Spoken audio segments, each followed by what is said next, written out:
ఏపీలో రేపు జరగనున్న అసెంబ్లీ లోక్సభ ఎన్నికల్లో ఓటు హక్కు వినియోగించుకునేందుకు దేశ విదేశాల నుంచి ఓటర్లు విజయవాడ తరలి వస్తున్నారు. గన్నవరం ఎయిర్పోర్ట్ లో దిగుతున్నారు. ఏపీలో ఓటు హక్కు ఉన్నవారంతా వ్యయ ప్రయాసాలు కోర్చి ఎక్కడెక్కడి నుంచో తరలి వస్తున్నారు.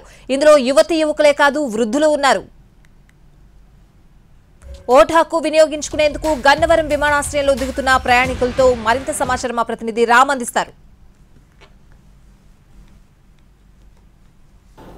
ఎన్నికలు రేపు జరగబోతున్నాయి. సార్వత్రిక ఎన్నికలకి అన్ని చోట్ల నుంచి, అటు ఫారిన్ కంట్రీస్ నుంచి, అలాగే లోకల్గా కూడా బెంగళూరు, హైదరాబాద్ నుంచి కూడా అందరూ వాళ్ళ ఓటు హక్కు వినియోగించుకోవడానికి విజయవాడకు, అంటే ఏపీలో ఉండేటటువంటి పలు ప్రాంతాలకు కూడా వస్తున్నటువంటి పరిస్థితి అయితే ఉంది. ఇక్కడైతే మనం ప్రస్తుతం బెంగళూరు నుంచి పర్టికులర్గా ఇంత సమ్మర్లో కూడా బయలుదేరి రావడం దేనికోసం?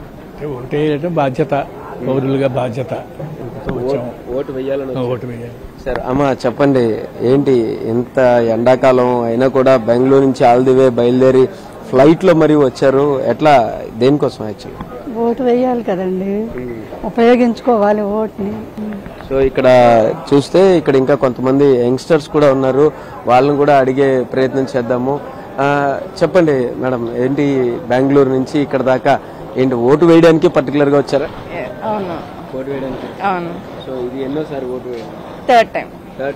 సో మీరు చెప్పండి, ఏంటి ఇది ఎన్నోసారి ఓటేస్తున్నారు, పర్టికులర్ గా బెంగళూరు నుంచి ఆల్ ది వే బయలుదేరి రావడం వెనకాల కారణం ఏంటి?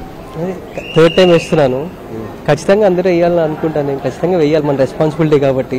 ఓటు హక్కు వినియోగించుకోవడానికే మొత్తం అందరూ కూడా వాళ్ళ వాళ్ళ ప్రాంతాల నుంచి సరాసరి విజయవాడకు వస్తున్నటువంటి పరిస్థితి అయితే ఉంది. కెమెరా పర్సన్ లక్ష్మణ్తో రామ్, ఎన్టీవీ, గన్నవరం ఎయిర్పోర్ట్ నుంచి.